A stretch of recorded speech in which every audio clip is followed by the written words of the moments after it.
नमस्कार दोस्तों, मैं हूं जितेंद्र कुमार। आप देख रहे हैं स्टडी सफर तक। आज मैं बात करने वाला हूं प्रधानमंत्री नरेंद्र मोदी जी और उनके पूरे कुनबे की। क्या सच में जैसे जैसे एक एक चरण 2024 के लोकसभा चुनाव के आगे बढ़ रहे हैं, भारतीय जनता पार्टी बीजेपी इतनी डर गई है कि हर कदम फूक फूक कर आगे चलती है। कहने के लिए तो आप ये भी कह सकते हैं कि बीएसपी यानी बहुजन समाजवादी पार्टी वो भारतीय जनता पार्टी की बी टीम मानी जाती है। लेकिन कई चुनाव में देश ने देखा भी कि भारतीय जनता पार्टी की काफी मदद बीएसपी ने की। यहां तक कि पिछले 2022 के विधानसभा चुनाव उत्तर प्रदेश के देखे तो उसमें भी करीबन 150 सीट ऐसे सीटें हैं जिस पर बीएसपी की वजह से भारतीय जनता पार्टी को जीत मिली। ये बात अलग है कि बीएसपी को एक सीट भी 2022 में नहीं मिली, लेकिन बीएसपी का मत प्रतिशत लगातार घट रहा था, इसलिए बीएसपी ने भी इस लोकसभा चुनाव 2024 के भीतर अंगड़ाई ले ली। तो कई जगह पे बीएसपी कड़ी टक्कर में भी है। 2024 के लोकसभा चुनाव में कई जगह ऐसा लगता है कि उनके उम्मीदवार जीत तक जाएंगे और भारतीय जनता पार्टी और बीएसपी के कई उम्मीदवारों की वजह से बीजेपी का नुकसान होते हुए दिखाई पड़ रहा है।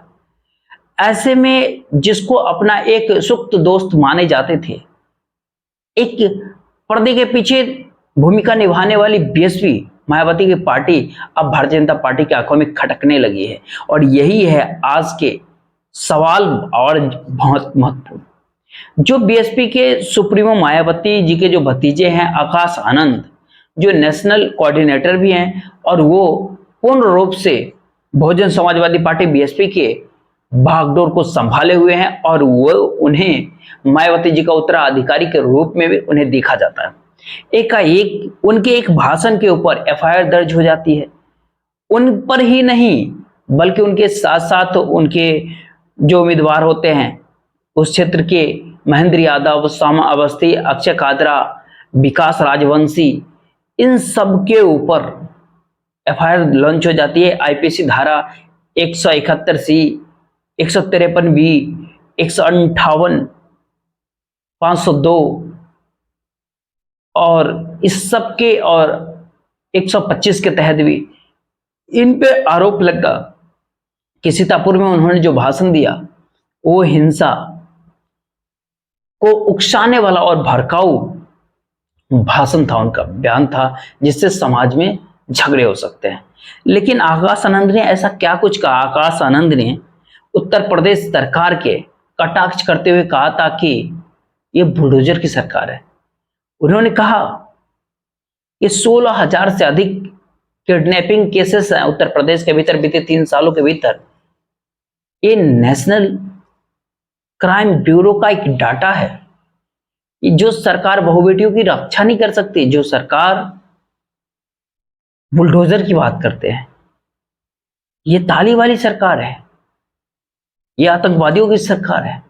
इन्हीं सारे शब्दों से उन्होंने अपने उस भाषण में सीतापुर में उसके आगे उन्होंने कहा कि जो सरकार पियोकों को भूखा रखे, जो सरकार बड़े बुजुर्गों को गुलाम बना करके रखे, यानी मार्गदर्शन मंडल का एक तरह का संकेत था, ऐसी सरकार आतंकवादियों की सरकार होती है। ऐसी सरकार तालिबान अफगानिस्तान में चलाती है।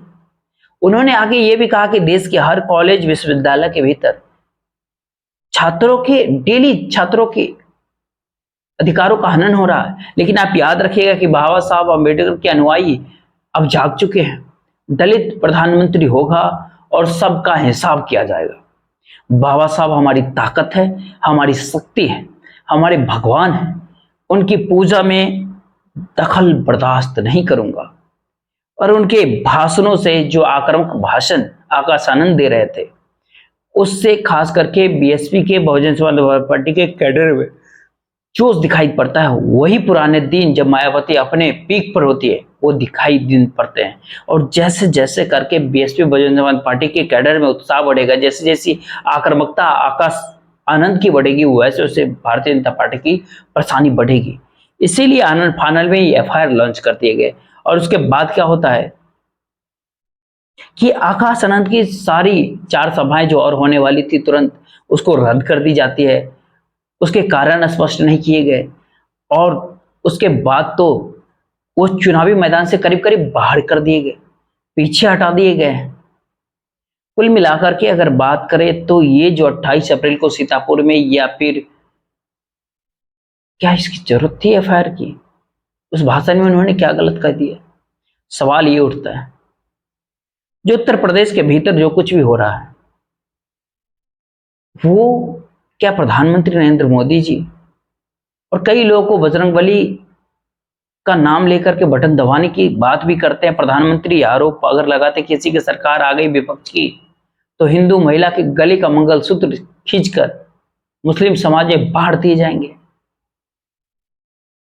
तो इस तरह की बातें जब करते हैं, जब ऐसी बातें होती है, जब जय श्री राम के नारे लगते हैं, इन सारे बातों को लेकर के जब सरकार के खिलाफ कोई एफआईआर दर्ज नहीं होती, प्रधानमंत्री के खिलाफ कोई एफआईआर दर्ज नहीं होती, गृह मंत्री के खिलाफ कोई एफआईआर दर्ज नहीं होती, नया संविधान लागू होगा, पूरा संविधान बदलने के लिए 370 सीटें चाहते हैं, इस संविधान विरोधी बात करना यानी राष्ट्र विरोधी बात करना, उन पर कोई बात नहीं, कोई एफआईआर नहीं।